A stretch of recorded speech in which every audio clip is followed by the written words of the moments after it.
అందరితో ఒక important thing share చేయాలి. నాకు జరిగిన ఈ చీటింగ్ మీకెవ్వరికీ జరగకూడదు. Hi family. Good morning, good afternoon, good evening. మీ అందరితో ఒక ఇంపార్టెంట్ థింగ్ షేర్ చేయాలి. నాకు జరిగిన ఈ చీటింగ్ మీకెవ్వరికీ జరగకూడదు. నా యూఎస్ఏ జర్నీ అంతా అన్‌ప్లాన్డ్. ఆల్ ఆఫ్ సడెన్‌గా నేను ప్రాసెస్ స్టార్ట్ చేశాను. ఎగ్జామ్స్ రాసాను. అడ్మిషన్ వచ్చింది. సో, అప్లై చేసిన తర్వాత and then visa process start. So, visa appointment కోసం చాలా ట్రై చేశాను. పీక్ టైమ్ అది. అండ్ చాలా మంది స్టూడెంట్స్ వచ్చేవాళ్ళు. సో, ఆ టైంలో వీసా అపాయింట్‌మెంట్ స్లాట్స్ దొరకడం చాలా కష్టంగా ఉండేది. ఎవ్వరు ఏం సజెస్ట్ చేసా అందరిని అడిగేదాన్ని. ఏం సజెషన్స్ ఇచ్చా కూడా తీసుకునేదాన్ని, ఫాలో అయ్యేదాన్ని.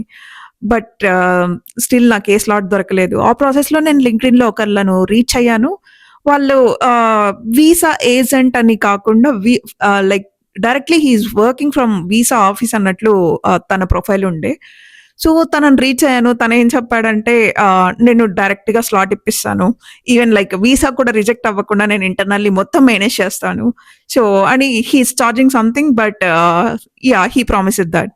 సో, నేను తను డైరెక్ట్‌గా వీసా ఆఫీస్ నుంచి వర్క్ చేస్తున్నారు కదా! అని నేను అంటే లింక్డ్ఇన్ ఆ టైంలో నా మైండ్ సెట్ ఏంటంటే లింక్డ్ఇన్ త్రూ రీచ్ అయ్యారు కాబట్టి సో, జెన్యూన్ క్యాండిడేటే అనుకునేదాన్ని. బయట ఏ సోర్సెస్ అన్నా వింటే కొంచెం డౌట్ పడేదాన్ని. But yeah! After all these experiences లింక్డ్ఇన్‌లో కూడా చాలా ఫ్రాడ్ ఉంది. But yeah! ఆ టైంలో నేను లింక్డ్ఇన్ కాబట్టి చాలా జెన్యూన్ అనుకోని ట్రస్ట్ చేసి తనతో ప్రాసెస్ స్టార్ట్ చేశాను. తను ఏం చెప్తే అది. తను మనీ అడిగితే మనీ పంపించాను. నన్ను ఢిల్లీకి రమ్మన్నారు. ఢిల్లీ ఆఫీస్‌లో వర్క్ చేస్తున్నానని చెప్పి. సో, డైరెక్ట్ నాకు స్లాట్ కూడా బుక్ చేయలేదు. డైరెక్ట్ నేను అపాయింట్‌మెంట్ లెటర్ తీసుకుంటాను. డైరెక్ట్ నువ్వు ఇన్ పర్సన్ వస్తే ఇస్తాననన్నారు. వెళ్ళాను. రీచ్ అయ్యాను.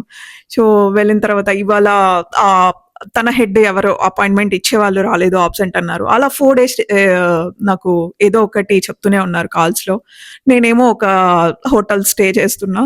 4 డేస్ అట్లా డే బై డే కంటిన్యూ అవుతుంది. నాకు రిటర్న్ ఫ్లైట్ కూడా బుక్ చేసుకోలేదు. ఎప్పుడైపోతుందో తెలీదు కదా! సో, ఏమన్నా finger prints different day, biometrics వేరే day and visa slot appointment వేరే డే ఉండొచ్చేమో అని నాకు no information at all. No idea. So, నేను ఆ ప్రాసెస్‌లో వాళ్ళేం చెప్పినా చేస్తున్నా కాబట్టి నేను రిటర్న్ ఫ్లైట్ కూడా మళ్ళీ టు హైదరాబాద్ బుక్ చేయలేదనమాట. సో, బ్లైండ్‌గా అండ్ ఎవ్వరూ లేరు నాతో. నేను ఒక్కటే ఎళ్ళాను. బికాస్ నేను నా ప్రాసెస్ అంతా అలా స్టార్ట్ చేశాను. ఎవ్వరికీ చెప్పకుండా ఎళ్ళాను. సో, ఈ ప్రాసెస్ కాబట్టి ఇంట్లో కూడా చెప్పలేదు. సో, నాతో ఎవ్వరు కూడా లేదు. అండ్ ఢిల్లీ నాకు కొంచెం భయంగా కూడా ఉంది. New place. నేను ఫస్ట్ టైమ్ అది ఢిల్లీకెళ్ళడం. సో, తర్వాత 4 డేస్ తర్వాత తను చెప్పేది ఏదో నాకు సస్పిషియస్‌గా 1, 2 డేస్‌లో అనిపించింది. బట్ స్టిల్ ఆ టైంలో నాకు హోప్.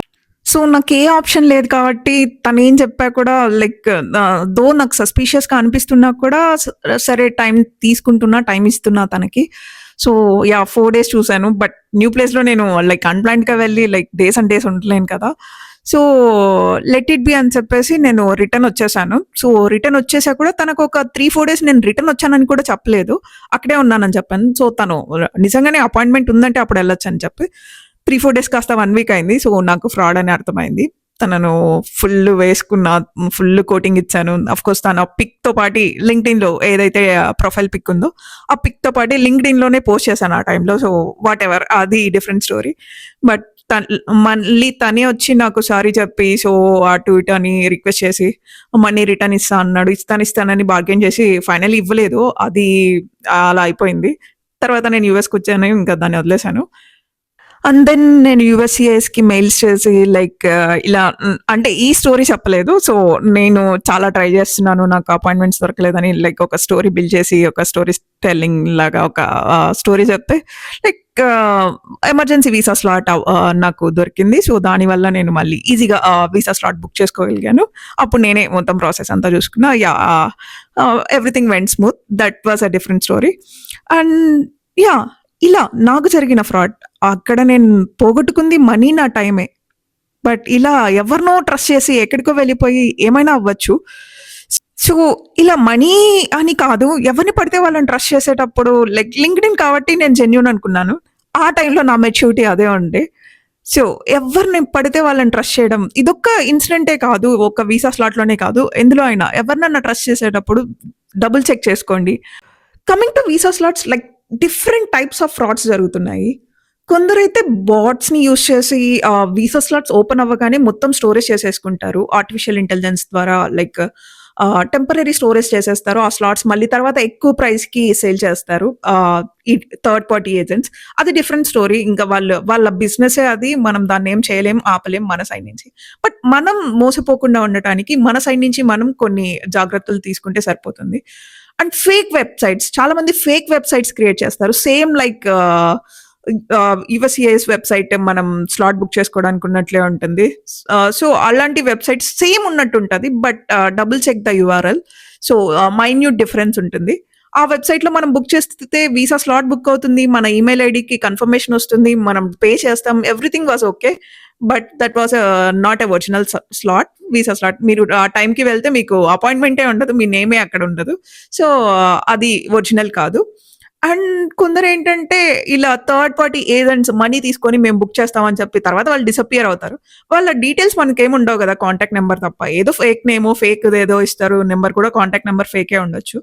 ఇది డిఫరెంట్ స్టోరీ. అండ్ ఇంకోటి లైక్ కొందరు ఈ థర్డ్ పార్టీ వాళ్ళే మనీ తీసుకుంటారు. మన లాగిన్ క్రెడెన్షియల్స్ అన్నీ తీసుకొని మళ్ళీ తర్వాత వాళ్ళు పాస్వర్డ్ చేంజ్ చేయడమో, మెయిల్ ఐడీ చేంజ్ చేయడమో, మన దగ్గర మనీ ఎక్కువగా లైక్ డిమాండ్ చేయడమో ఇలాంటివి కూడా జరుగుతూ ఉంటాయి. ఇది కూడా జాగ్రత్తగా చెక్ చేసుకోండి. అన్‌లెస్ అండ్ అంటిల్ మీకు ఎవరైనా మీ సర్కిల్‌లో వాళ్ళు సజెస్ట్ చేసి వాళ్ళు ఆల్రెడీ బుక్ చేసుకోంటే తప్ప లైక్ ఎందుకంటే మనం ప్రాసెస్‌లో ఫాలో అవ్వడం కష్టమవుతుంది కాబట్టి.